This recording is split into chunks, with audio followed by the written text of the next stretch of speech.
Call the meeting to order. This is the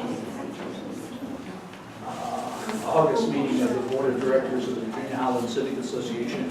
Present at this moment are members Arturo Cruz Tucker, Ms. Tina, Mr. Becker, Ms. Bird, myself, and Laura Carlisle. On the way are Ms. Ferraro. She wrote to say she would be late, and Ms.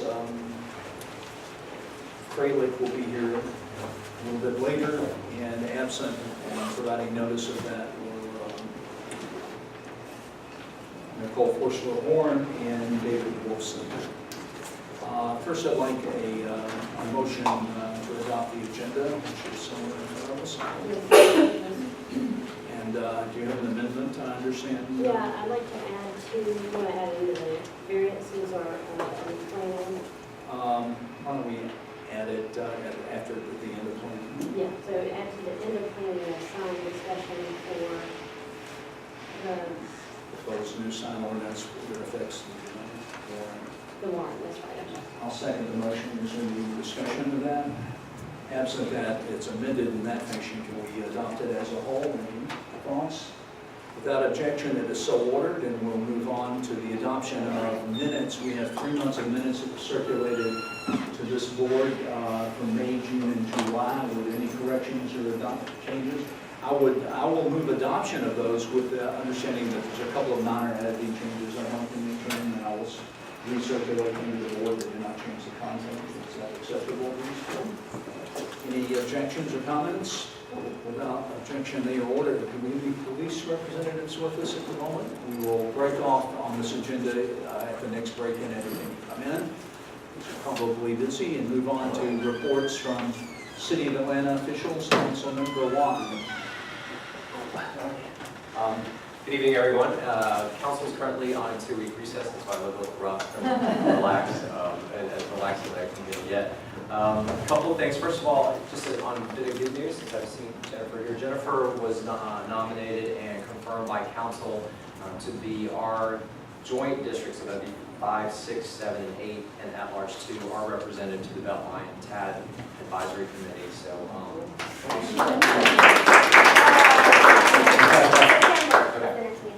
So that group sets the policies and makes sure that the TAD follows the policy set by the creation. So thank you for serving. You'll be a great voice for us.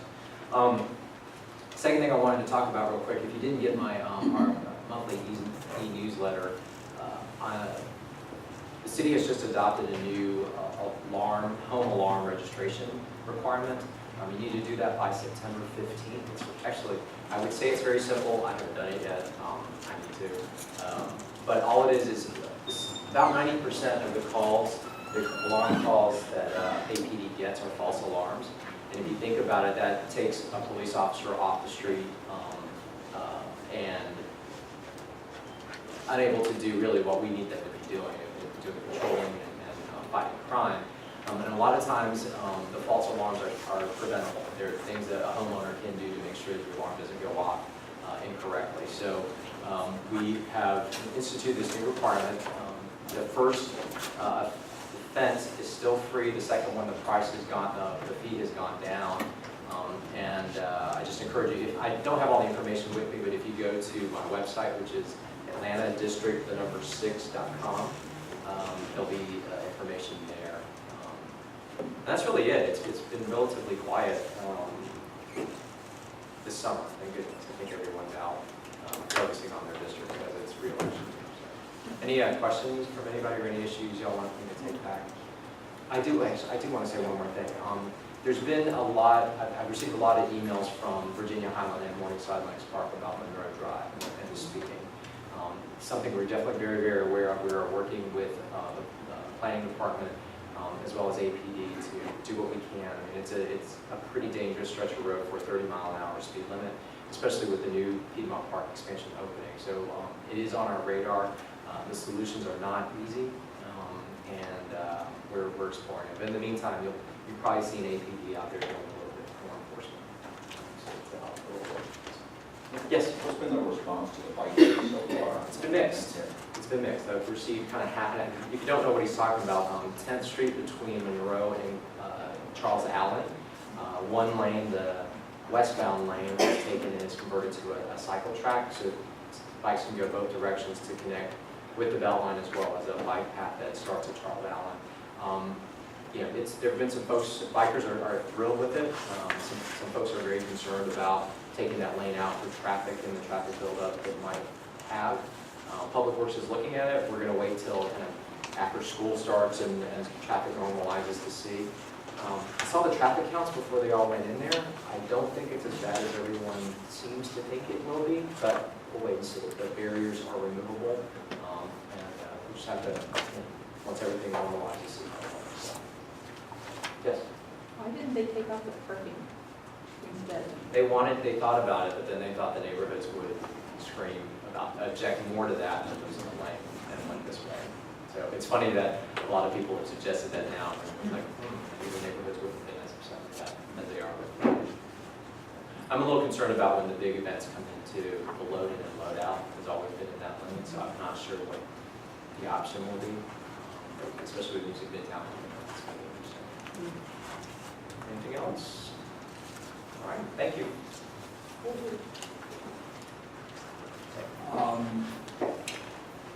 We have, we'll keep the same one from the city here now. So we have some other elected officials and guests with us tonight. Ms. Runner, Fulton County District 6, Zone 6 Commissioner. Yes. Good evening, everyone. Good evening. I hope you're well, and thank you for being out. I'm Joan Garner, your Fulton County Commissioner for District 6. And I have brought some of the county staff with me tonight to just share with you briefly, because I see you have a full agenda here, some of the services that the county offers through your taxpayer dollars, and to make sure that you know what we have to offer and that those services are available to you. But before we start, I just want to let you know that I have a newsletter that I send out. I also send it out electronically. We have copies here. If you're not getting it, would you please make sure that we get it? Monique Eppinger is on my staff. Please make sure she gets your contact information, because I try to keep you updated on the issues that I think that are important to you. In the newsletter, there is a briefing on the legislative issues that are affecting Fulton County this year and as we move forward, that I think that you should know about as citizens. And then I have other information that talks about what the county is and why the county is important. And then other information that might be important to you. As folks come up from the library, just keep in mind, from the staff, from Fulton County staff, just keep in mind we are in the process of going through looking at our budget for next year. And you may have read in the paper that we are potentially looking at a $113 million deficit. That's at this point. You know, it's always at this point, mid-year. It may not be that high, but we have to be realistic. So as you're hearing about the services that are offered at Fulton County, what I would like to hear from you is what you think is important as citizens, what's important for you. So please keep that in mind, because as we go into budget season, there are some hard choices we're going to have to make. And I want to know what you see as vital to the citizens here in District 6 in particular. But my door is open to you. I've heard from a number of you on many occasions on various issues, and I take seriously your comments, and I hope that you've gotten a quick turnaround response from my office as well. But please feel free to reach out to me anytime on any issue, and I will be happy to address it to the best of my ability. I want to put a plug in for Fulton County Citizens University. That is actually a vehicle in which you can come and learn about the inner workings of the county. I think it's a 12-week course, or it's either a 6 or 12-week course, and you learn everything about the county, and it helps you become a stronger advocate for your community, as well as helping me to serve you better. So I'd like to ask the Fulton County team if they will come up and just briefly share the services that are available to citizens, and if you have questions afterwards, I'll be happy to address I'm them. going to ask you, if you will, to make it very brief, because Very brief, we yes. heard you were coming, and we did not really sign up for it. Okay. God bless Okay. you for all the work, Okay. but I mean, like 20 seconds. Okay, all right, okay. Hi, I'm Joni Gibbons. I'm the appraiser for the 14th District of Fulton County, and I bought some cars, so if you have any questions or whatever, you can give me a call, and I can direct them accordingly. So, that's it. I'm your appraiser for your 14th District. Hi, I'm Keisha Falk from Fulton County Cooperative Extension. It is lengthy, so I'm not going to go through it all. I did bring our contact information that has a brief mission. We have 4 offices in Fulton County, so you're welcome to reach out to any one of the offices, as well as just some brochures. This one is Family and Consumer Science, what used to be home economics. That's the area that I actually teach in. Our job is to do outreach education in the community throughout Fulton County, so we're here to serve you. This is about expanding food and nutrition. It's designed to have nutrition education for teaching resources audiences. So that's available. We have agricultural and natural resources and 4-H and youth development. So we touch the whole family. Call us if you need us. We're here to work for you, so just let us know. Thank you. Hi, my name is Callie Williams, and I'm from Fulton County Office of Aging. I'm going to be as brief as possible. We service seniors who are 55 years and older in Fulton County. We offer services such as home delivered meals, homemaker services, medical transportation, and personal care. We have 4 multi-purpose facilities. The one that serves this area is the Helene S. Mills facility on John Wesley Dobbs. It's for seniors who are 55 years and older, active seniors who may want to participate in certain programs. We have 14 senior centers, and the one that serves this area is the Auburn Avenue, the Auburn Neighborhood Senior Center, which is on Edgewood. There's one southeast, and that is on Newton Circle. We also offer medical transportation for seniors 60 years and older.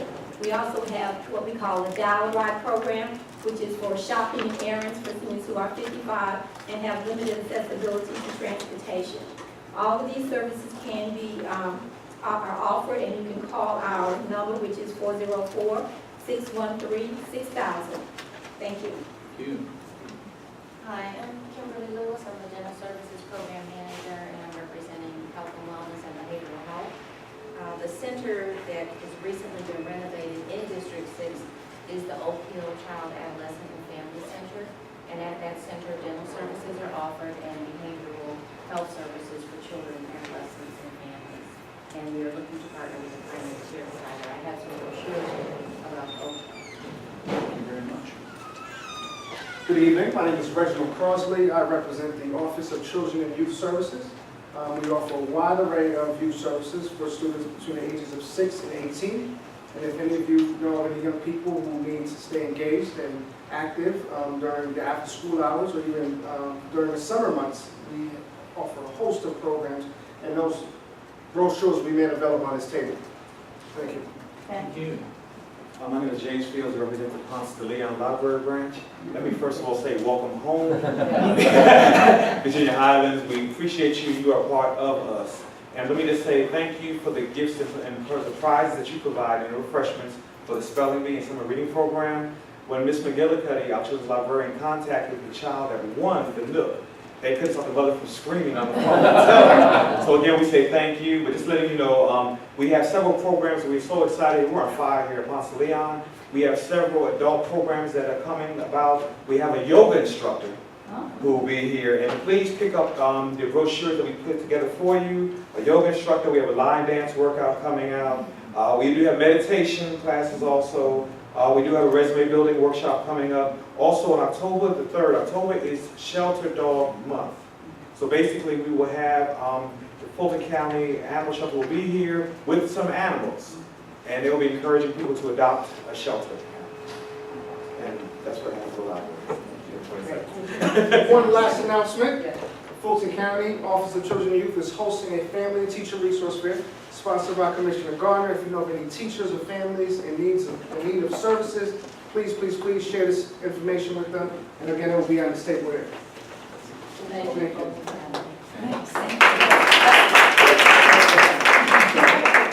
First of all, I thank everybody, and I assure you that our desire and need to be concise doesn't reflect any absence or interest in your programs or appreciation for your efforts. Ms. Gardner, I told Ms. Eppinger today that she asked you what you want us to address, and I'm going to dovetail on Mr. Field's comments, because this library is not just important to this community, but everybody in all the surrounding neighborhoods. Usage is at near record levels, if not record levels. I haven't seen the 13 cents, but the 12 cents were ahead of the 11, which were ahead of the 10. And we back up our talk here by sharing our cash resources with this library, because we love it to death. Wish we could do more. It has 4 full-time absences, 4, I believe. One's just been hired. 3 full-time, manager not present at this library, 2 other full-time staff members not present at this library, security cut to 50% in an area which has a homeless population that we want to work with, not chase. But the library staff needs help doing it. They can't do both. So I heard your tale, and I know it's real, but I really, really implore you. You're cutting the bone marrow out of a community when you slice libraries. Please find some other way to do it, and please get these folks back to full staff. Sir? I'm sorry, And I appreciate I'm that. sorry, forgive me, allow me to say also, in connection with what you're saying too, Ms. Haynes, the interim director, has been working very hard to get the staff together here. I've also had the opportunity to participate on one of the councils where we actually interviewed, and so she assures me that basically once our recommendation has gone forth, which it has, that you will see some more staff here. So we have no complaints about the staff. We think they're heroic in trying to do not just their own jobs, other staff members' jobs, and be security guards, and they need help. And the worse things get, the more places like this matter, and all the other programs matter too. Every one of those matters, but so I don't know how to squeeze. I hear you loud and clear, and I appreciate those Please don't cut this branch. It needs all of it. Lastly, Thank you. there was an article on this topic that we've heard before in this week's Constitution about Mr. Ferdinand and his reimbursement. So I would like to give you a minute if you can concisely hit on the accuracy or lack thereof, if you feel it wasn't, and what your reaction to those facts, none of which I think we knew, but go ahead and please, ma'am. Well, And if you will, briefly, Mr. Ferdinand, the tax commissioner, is paid extra according to this article based on the number of liens he sells. I'm at a loss to understand how this highly salaried professional benefits personally from doing what seems to be the most obvious duties of his office. It's as if the librarians could sell extra books here and pocket the cash. So perhaps that's inaccurate. It is. well, let me tell you what I know. Add to that Mr. Ferdinand, while he's being paid extra, is not doing his job. He is not requiring us to hold his vendor to properly file documents that they're required to file on behalf of your taxpayers. So not only is he collecting, but he's not delivering. Let me tell you what I know, based on the tax commissioner's office. First of all, Dr. Ferdinand is an elected official. He is a constitutional officer, which means that you elect him and that he is held accountable to you. Our office reached out to Dr. Ferdinand's office today and asked him to either be here to speak with you directly or to have a representative, and we did not get a response. And so, you are responsible for him being in office, so hold him accountable is the message that I want to give to you. Our office works very closely with Dr. Ferdinand, and I have met with him on several occasions to try and understand this whole selling of liens and the whole FIFA tax piece, and to get an understanding of what that process is and who is affected and the inner workings of it, to make sure that citizens are protected and that they can go through a process. And so we continue to do that. A number of citizens call our office on a regular basis. We immediately send them to Dr. Ferdinand's office. Sometimes we have facilitated meetings with Dr. Ferdinand so that people understand the process, and we will continue to do that. So if you are having problems, we will help facilitate a conversation with Dr. Ferdinand. As far as Dr. Ferdinand's salary is concerned, his salary is set by state legislation, and Dr. Ferdinand's salary is grandfathered based on a formula that was set up by the state. So the county commission does not hire the tax commissioner, therefore we cannot set his salary. There is a new formula in place, but because he has been at the county for so long, he was grandfathered in. Now, if the law changes that the county commission appoints the tax commissioner, then we have some say over salary and how that office is run. But at this point, we don't have any say over that. But as a commissioner, I am very concerned and I'm very aware of what is happening with citizens, and I want to make sure that you get as much information about this as you need and that we can get. So when you asked the law department for what options y'all had in relation to this arrangement, what was their response? He's a constitutional officer. That was their response? There's That's nothing else my, that they can do? Did y'all ask them? Because according to this article, and I asked for openers, is it accurate? Commissioner Lowe said he was aware of the payments. You don't need to speak for Commissioner Lowe. Another commissioner said he didn't know about it. about his payment? Yeah, I guess they don't subscribe to the agency. We all know that Dr. Ferdinand's pay is grandfathered in and that it was already set. So there are no legal options whatsoever open to Well, y'all. I don't know that. I will ask that question. Ms. Garner, you've been in office all these years and you knew about this and you're thinking now you will ask a question? Ma'am, I mean, what in the hell? What in the hell? $383,000 was his base salary, and he made an extraordinary amount on top of that, at least $87,000. And I'll bet that would pay for a number of things that have been mentioned and all the things here. And look, if you can't do a single thing, so be it. But I really expect you and the legal department to go nuts trying to figure out what they can abolish the position, change it, do anything you need to do. I Do hear something. exactly what you're saying, but I think that you need to go to your state legislators, and we can help facilitate that as well, because it's going to take a state law to make that change. But how do you know that? Because you haven't asked the legal department. Well, the question has been asked, but there's nothing that I can do. All right, As a well, I don't want to go on anymore, but I would like you to use every bit of cleverness, I energy, law school expertise, and you can to find a way. And I see you were, according to the article, and again, I say according to the article, it said you were afraid of being sued if you didn't pay the money. Well, I'm not quite sure where that's coming from. I don't know, I'm asking you.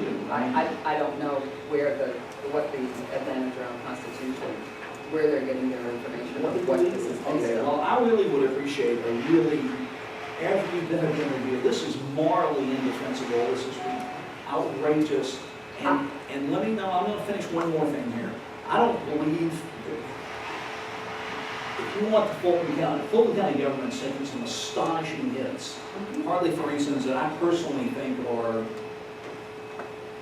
not meritorious in the history of our community and nation. But you know what? When this stuff goes on, people just throw their hands up, just say, whatever happens. The best way is to reduce the power of that government and just get rid of it. And so we believe in functioning government here. We want to support you. So please do some things in support. Show it. Go down fighting.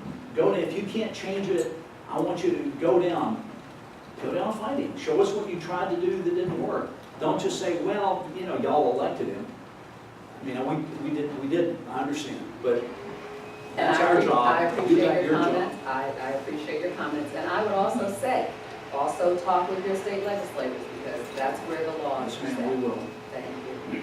I'm sorry, you are? Natalie Natalie Hall, my chief of staff. to Commissioner Garner. Yes. And I'd be happy to send you the email that we sent to Larry Ramsey, the county attorney, concerning Dr. Ferdinand and what can and cannot be done. This was a couple of months ago. I'll be glad to forward it to you. I'd be happy to forward the whole record to us, but I really would like to see you go There's down no and record, flame. there's an You email. can't do it, you get outvoted, Tom Lowe and the boys outvote you, let them outvote you. You know, you stand there and go down the flames, we'll do cheerleading. Yes, ma'am, I'd love to see him. And they can actually do his job. It's not the state that's supposed to make him do his job. All right, well, thanks for It's taking, not good. welcome to Virginia-Highland. I've been to Virginia-Highland. Yeah, we are not anti-government. We believe the government. Oh, I The understand answer that. to bad government is good government, not less government or no government. But you gotta have good government, so lead the crusade, and if you don't make it, you'll be remembered for the crusade, not for the failure, okay? All right, we'll cheer you on, all right? But you gotta get out there and lead. You're elected to lead. Don't tell us we elected, we did, we know that. Thank you, ma'am. Thank you for coming. Thank all your staff members for coming. Any other questions? I took all that here. Any other questions? Are we giving this poor Ms. Garner enough trouble?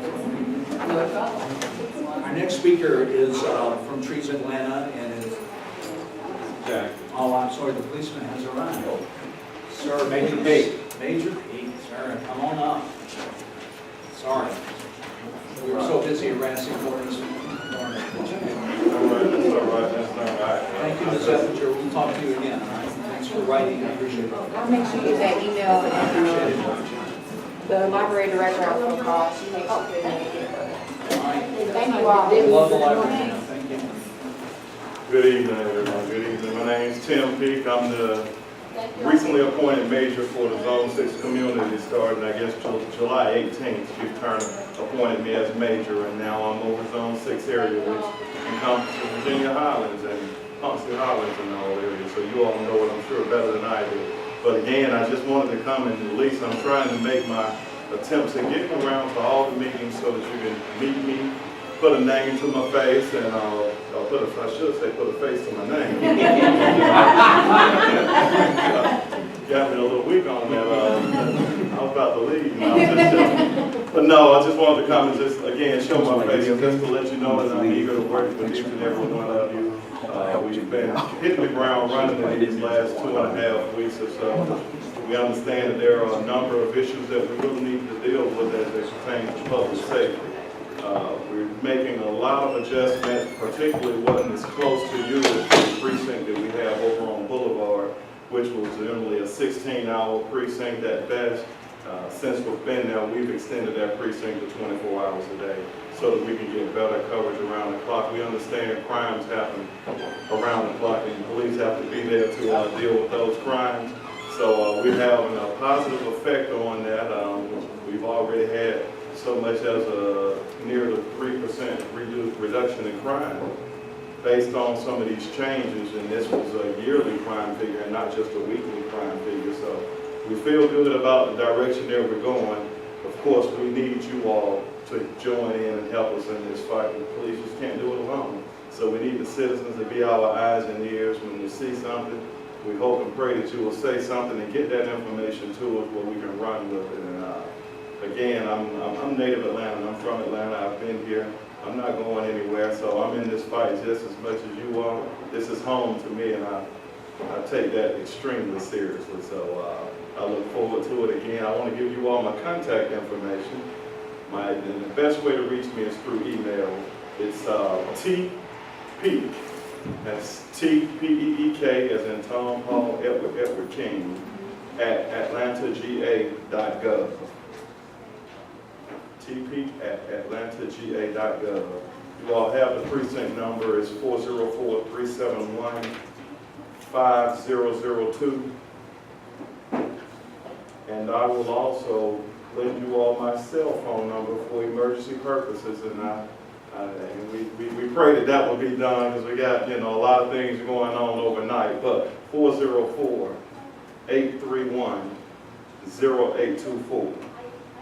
So you all are near and dear to my heart. You get the cell phone number; it rings on my hip. But again, the best way to contact me to get the information is through email. That way I can get it. I can either forward or read, reply, and do what I need to do and get it to the proper people, and it will be your words, and it's something that I don't mess up in my translations of what I believe you may need.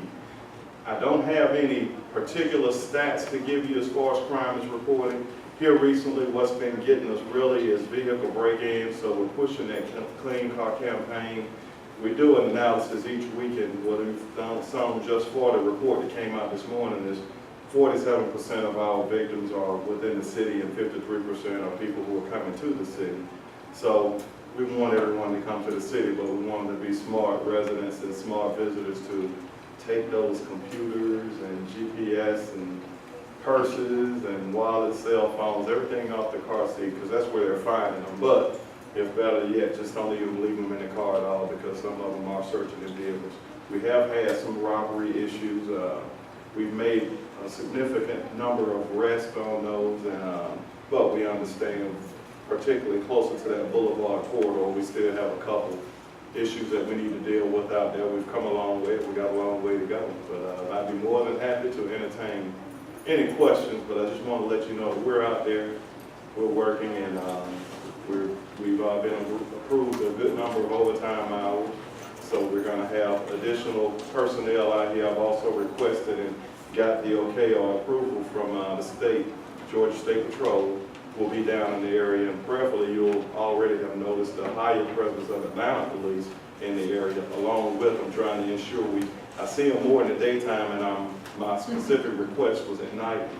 But prayerfully that will step up pretty soon as well, because I'm sending them that information so that we can join in together. We've got some federal resources that we're also working on that's been approved and already in the making. So I'm thankful for the opportunity to be able to serve you all. Any questions?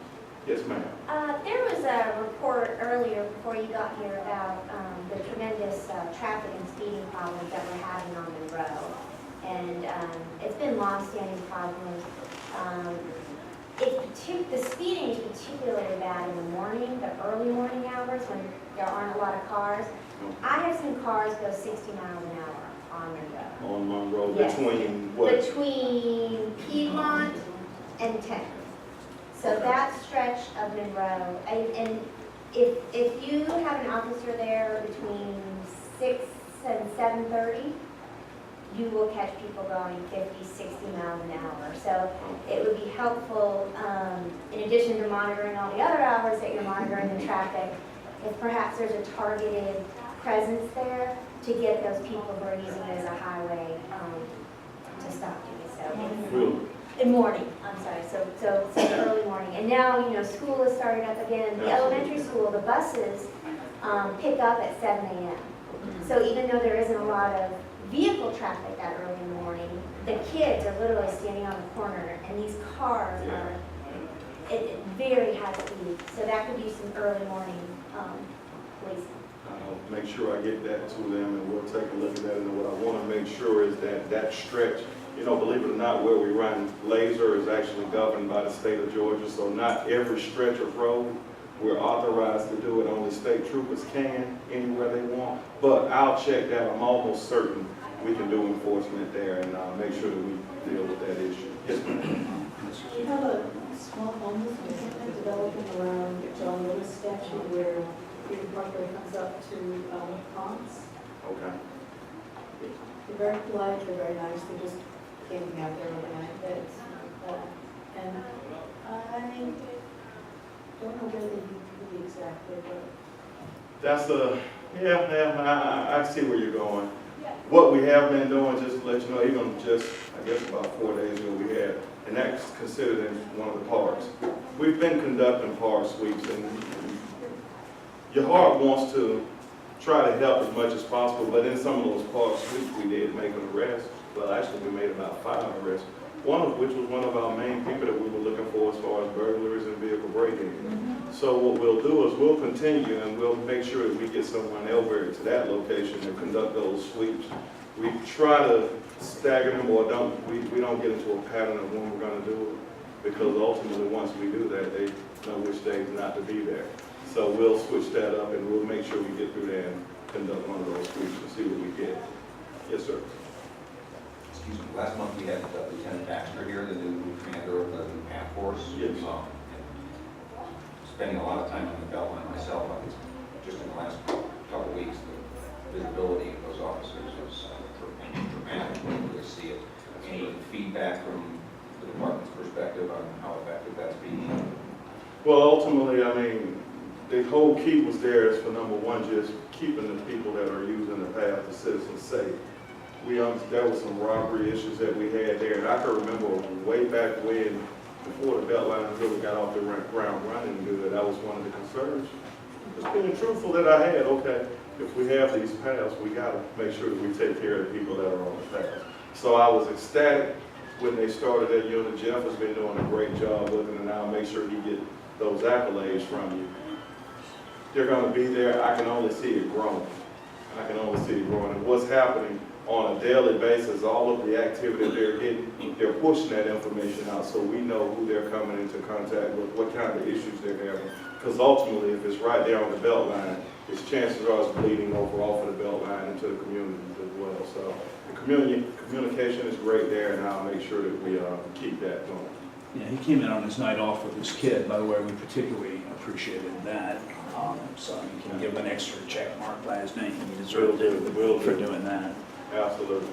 Are there any other questions or comments? Later? You did a very thorough report, and I really appreciate that. Thanks a lot. Well, thank you all. It's my pleasure being here. My pleasure. Thank you. We'll see y'all soon. So now we will go to Kate Baltzell. Thanks. Yep, Kate Baltzell, the Education Coordinator with Trees Atlanta. You can read all about us in our very not recent newsletter. We'll be putting out a new one this fall. Trees Atlanta's mission is to preserve Atlanta's urban forest by conserving, planting, and educating. So just a couple of things. Thank you for letting me jump in here and just give you a little bit of an update. We are planting. We planted a lot of trees, more than 600 on the Beltline last fall, so we'll be continuing to take care of those. But aside from large contractor trees, we also plant a lot in neighborhoods. So if you have anywhere within the neighborhood that you want to reach out to Trees Atlanta to organize a tree planting, we are right now developing that schedule because we plant trees from October to March. So we are now developing that schedule, and we'll be more than happy to work with you to plan a volunteer project with your neighbors, your church, your school, and we would love to plant trees in your yard. We find that those are the ones that grow the best because there's actually people there to take care of them. Otherwise, we plant in the planting strips between the sidewalk and the road. And always need locations for those trees and need volunteers to help plant those trees. So the other part of that, conserving, planting, and educating. I'm an education coordinator and I work specifically with adult programming, but we do have youth programming that's taking place. We're targeting 4th graders and 7th graders. So you may find that Lauren and Alex, our environmental educators, are in Mary Lynn and Inman Park and Spark. So be on the lookout for them if you ever want to learn more about the Urban Tree Trackers program that just launched within the last year. I can definitely put you in touch with her. We're always looking for more schools. We're currently in 15 and trying to work up to 20. So that's a new thing for Trees Atlanta. And John can tell you a lot about our docent program. These are expertly trained volunteers that are leading tree walks within the Atlanta Beltline Arboretum. So we thought, since we're doing all this work of planting trees and shrubs and meadows out within the 2¼ mile stretch, that it will eventually go the whole, this is a horrible map, but the whole 22 miles of the Beltline. We thought that this would be a really great thing, an asset to the city to have a 22-mile linear arboretum. We like to think that it's the only one of its kind, or will be the only one of its kind. So with that, all of the work that's going into it and the maintenance of those horticulture collections, we wanted to be sure there was somebody there to explain what was going on and to educate the public. And as you know, there's a ton of people out there, so the best thing to do is to train people and let them lead tours. So John Becker can tell you more about that. He's a docent with Trees Atlanta, and we're just finished training our 2nd class of docents, and we lead tours every Friday and Saturday, 9 a.m. They're free. The schedule may change a little bit with the school year, but you'll learn all about the history of the Beltline, the design. You'll learn some tidbits about what's coming up, because it's always progressing. Art on the Beltline is going to begin at I think mid-September. So lots of great things going on. And of course, the main focus of those tours is to talk about the trees, because that's our big focus at Trees Atlanta. So lots of other great adult education opportunities. I encourage you to check out our website and check out the newsletter.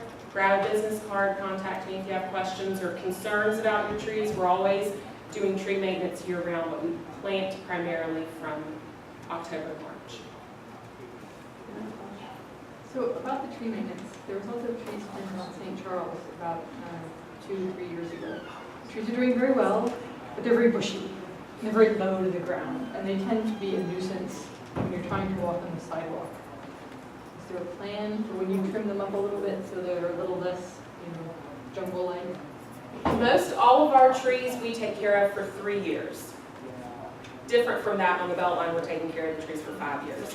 Anytime you ever see a problem or something's hitting you in the face as you're biking or jogging or driving your car, feel free to reach out to Trees Atlanta. There's a number of coordinators that could have planted that project, so they are most directly related to those trees and would know exactly what you're talking about. We should be doing pruning all throughout the summer, so if you haven't seen that taken care of, it may just be off our radar. Since we became Trees Atlanta in 1985, we've planted more than 90,000 trees. So there's a lot going on. We need all of the community to be our eyes and ears and tell us, like, So what this tree is is dangerous. there like a number? Is it like pruning at Trees Atlanta? Is it? That's a very smart idea. Really, it would be Susan Monique at treesatlanta.org. Both of those are two coordinators that could look up in our database when they were planted, who planted them, and where they are on the pruning schedule. Follow up on that. We've lost several large trees recently in St. Charles. And you can't plant anything back because there is a 5-foot diameter stump still there. Is that something that the city takes care of? How do we call it, get the stump ground up so we could do something? Yeah, it's definitely, one of the bad sides of losing a mature tree. I would just encourage you to just get in touch with me, and I'll put you in touch with the right person, and we'll get you the right answers. Thank you. I have a question. On the strip, there's a piece of sidewalk between North Highland and it's down Greenwood Avenue, and y'all kindly planted more trees after the city had to take down their pear trees, and they're beautiful, but there was a strip there that was kind of mulched and, not as great as it could have been, and you put down a kind of rubberized sidewalk. Is that the new way? There are a couple of places up by Blah Blah, the kids' animal store, whatever. That's Virginia and Rosedale Drive, yeah. And right there by where you're talking about. Right. And that was an experimental process that we were just testing out. It's a permeable paving, so it lets the water go in, but we don't have to consistently come back and mulch time after time after time. Right. So we're just assessing how those ginkgos do in that location. Right. And what about, is there any at all concept of having a business owner maintain their strip? And I own a business right there, and I was hoping to put some shrubs and flowers before the sidewalk went down. I didn't really know what was going on. As far as I know, the reason that we plant between the sidewalk and the road is because it's no man's land. Right. The city doesn't take care of it, and so we plant in there. So I'm pretty sure that you can do whatever you want to do. Really? Don't have my name tag on it, but you can also email me and I can get that verified by our director's been with Trees Atlanta forever, so he would be more than happy to instruct you on the process of getting away with that. Yeah, I love getting away with it. Yeah, we just have a couple of dead trees, I guess. Do you have a number? Yeah, if you'll grab a business card and let me know where you are, and we can, it sounds like we should just put together a project and They were marked, and I don't know when you all were going to get around to it. what They were locations? marked between Park and Monroe on Virginia Avenue. Are they on the right-of-way, the city right-of-way? It's The city removes those. That's Parks Department, city's Parks Department. If they were marked with spray paint, then that probably Where needs. we sitting? Yeah, we don't. Between Park and like you going down the Federal. Well, maybe we can talk about this instead of in the middle of the meeting Yeah. afterwards, because I'd like to know, Sure. we should figure out what those is happening there. Yeah, and feel free to grab a business card and we can continue conversations whenever as well too. And our website is fairly decent with information. Thank you, Kate. Thanks, Kate. Good job.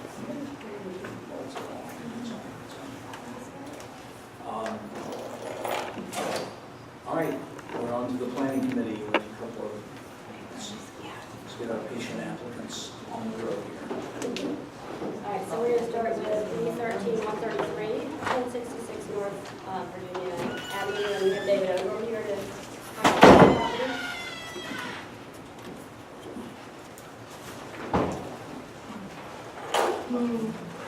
Good evening. My name is David Ogram, and I represent the owners of 1066 North Virginia, existing single-family house on the corner of North Virginia and Stillwood Drive, where we have an existing footprint, including a screen porch on the side of the house. The owners want to enclose the porch and make it part of the heated area of the house. It requires a variance because it's in the half-deck side yard, which is half of 35 feet, so it's 17.5 feet. We're reducing that to 5 feet. No change in the footprint, just enclosing the porch. About as plain Jane as you can get. Very straightforward. So what was the report of the planning committee? We recommended approval, and we needed one more proof of mailing or letter from one of your neighbors. I think you had everyone except for one of your neighbors address. Do you know the address? I'm not getting the letters, but the person who knows that, and they're still trying to contact that homeowner, but I'll have proof of mailing this week. We'll just want, if you can scan that and send it to us when you get it, so we have it before the MPU meeting, that would be great. It'll just be smoother. All right, so what's your motion? Go ahead and make a motion, and we'll ask for comments if there are any.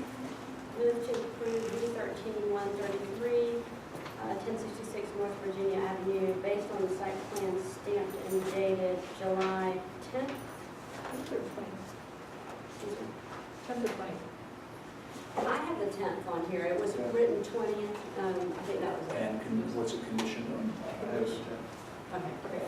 Conditioned on the one additional neighbor letter of proof of mailing.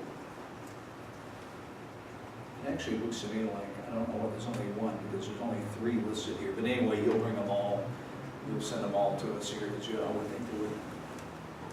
In any case, if you'll do that. That's the motion. Is there a second? Second.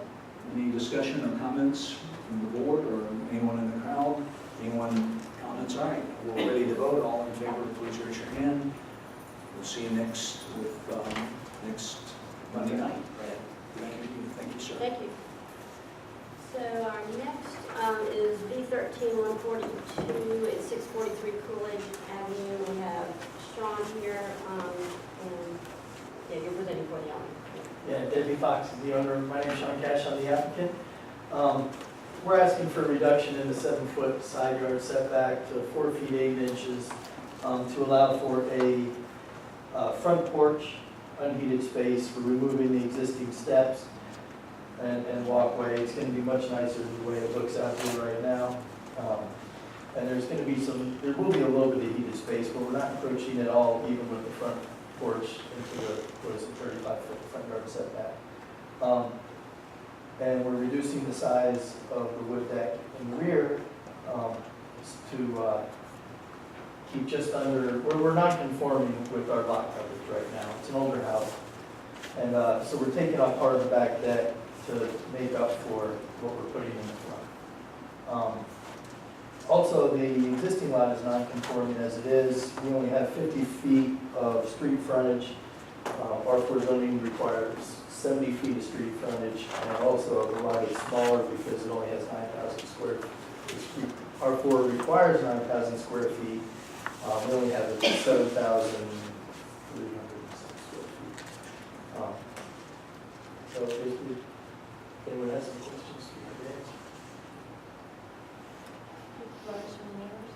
Oh, I do. I have letters from all the neighbors. Just picked up the last one. I have copies, except for the last one, because I just got it. Yeah, if you'll scan and email that to us, that would be great. What's the report of the planning committee? We recommended approval based on, now, when we have this, we'd seen the site plan, now they're stamped and dated August 8, 12, 13. And what else? There are no conditions. It's recommendations on. I think we got 6 letters, we needed 2 more. No? I don't have a record of needing any more letters. I had the one directly behind, It does say here required additional letter from the neighbor. there was one directly behind us, and she got in town last Friday as Debbie was going out of town, the owner. And she actually called me today. I sent her certified mail, our whole packet on Friday also, and she just called me and said, I already left that in the mailbox Friday, so I just picked it up on the way.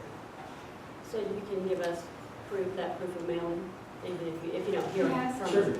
I have the letter and the proof. Oh, you have the letter, okay. I did both Great. just in case we didn't Thank you. have it. Can we let us see those? And we, Yeah. So yours just stated. These are all copies you can have except for that. Okay, there's a motion. Is there a second? I second. All right. Any discussion from the board? Any other comments from? There was significant discussion, I think, in this one with the water. And what is your comment on that? They were supposed to do some calculations in the calculus. Well, I don't recall they were going to do calculations. We asked that they examine the feasibility of capturing and storing stormwater under the deck, but it was a request only, and that's what it is, a request, so they either do it or they don't, but we're not conditioning it on this. And it is, you were also appraised of the fact that occasionally the VCA gets unhappy when large non-conforming gets, something else gets torn down to substitute for it. We can't correct that. We're not arguing that. So with those points in mind, are there any other comments? Do you want to speak to, do you have something definite to report? Nothing definite, but we're trying to get somebody that can do these calculations, and we will be working on that. But we still plan on trying to control that. All right, any other comments? Are we ready to vote? All in favor of this planning committee recommendation, raise your hand. And opposed? It's passed with 1 objection. And we will see you next Tuesday, next Monday night at the NPU. Thank you, sir. Thank you all very much. All right. So we also had 2 other visits. Those are deferred. The B13 139, 960 Highland Terrace, and B13 141. First time for deferments at the request of the applicants in both cases, correct? Correct. So those are automatic at the BZA and really require no action here whatsoever. So we'll see those next month. All right, and now this brings us on to the Virginia-Highland Master Plan proposal. Ms. Keenan. At last month's meeting, I talked about a proposal to do a transportation study for Virginia-Highland. And as we started to contemplate moving forward with a transportation plan, it became apparent that it would be better and more efficient and more effective to do a comprehensive master plan rather than a plan focused solely on transportation. So earlier today, Jack circulated to the board a proposal that we received from Aaron Fortner, our planning consultant who works with Market and Maine, to prepare a master plan for Virginia-Highland. And what I'd like to do is I'll go through some of the major parts of this proposal and then answer any questions that the board has. But basically, the master plan would be a comprehensive plan that would address really a lot of the issues that we deal with here on the board and with the Civic Association. It would deal with land use and zoning, it would deal with transportation, it would deal with urban design, historic resources, environmental issues, educational issues.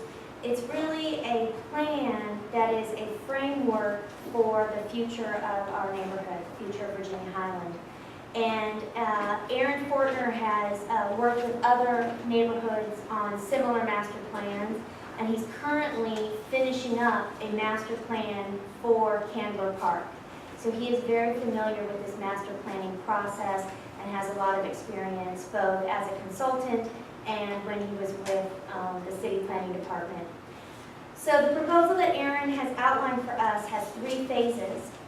Phase 1 is the master plan startup, and that is really gathering and summarizing the existing conditions in our neighborhood on all of the issues I just talked about. Land use, parks, open space, education, transportation, really summarizing the current condition of our neighborhood. And in this startup process, we would have a web survey where residents of Virginia-Highland would be able to comment on all of these various issues. And this is what's important to me. This is what I'd like to see. One of the things we've talked a lot about already is transportation. We've heard today all the problems of Monroe. People will have an opportunity to participate in this online survey and give information on all of these issues that we're dealing with. And to facilitate this process, the board would form a steering committee that would be made up of board members as well as citizen representatives to help this master plan process along. So the startup process is really getting the data, getting the information that we need to formulate a plan. And we would have a series of meetings to, again, get that information and facilitate that process. Phase 2 is the master plan recommendations. After we've received all of this information and data, it's processing the data and coming up with recommendations for the master plan. So for example, if it's determined that there should be a traffic light at Monroe near the new entry to Piedmont Park, Cumberland, is that maybe Monroe and Cumberland, whatever it is. Let's say that's one of the recommendations that comes out. That's a very dangerous crossing. People are trying to get into the new entrance to Piedmont Park. A recommendation is to put a traffic light there. So that could be one of the recommendations of the traffic component of the plan. We would put all of these recommendations together and have 1 or 2 public meetings where we would present the recommendations to the community. Probably the format it would take would be a presentation of initial recommendations. People could comment on that, we'd get feedback, tweak the plan, modify the plan, then have a second meeting where we present final recommendations. And after that process, we would work to the final master plan adoption, where we would have present the plan to the Virginia-Highland Civic Association Board and for approval. And we circulated by email the Highland plan to show you an example of a comprehensive master plan for another neighborhood. And there are a lot of benefits for having a master plan. And truthfully, one of the most significant and persuasive benefits to me was the impact it can have on our neighborhood getting funding for future projects. It's one thing to have a wish list of projects. It's one thing to call up Alex Wan and try to get some city council dollars to come our way for a particular project. But if a community has a master plan that's gone through a significant public input process and a significant effort to develop a comprehensive master plan, that is persuasive in getting funding for various projects. So there is an anticipated $300 million bond that will be issued in the near future, and communities that have a master plan are in a better position to get funding from that bond. So this will really not only be a great tool for our community going forward, for us to shape the direction that our community is going, but just put us in a better position to get funding for all these projects. And several of our neighborhood communities have master plans. And if we don't develop a master plan, we could be behind when it comes time for the money from the bond to be handed out. So, as you'll see in the proposal from Aaron, he outlined the budget for the 3 phases that I described. The budget for phase 1, which is the public input piece, gathering the data, gathering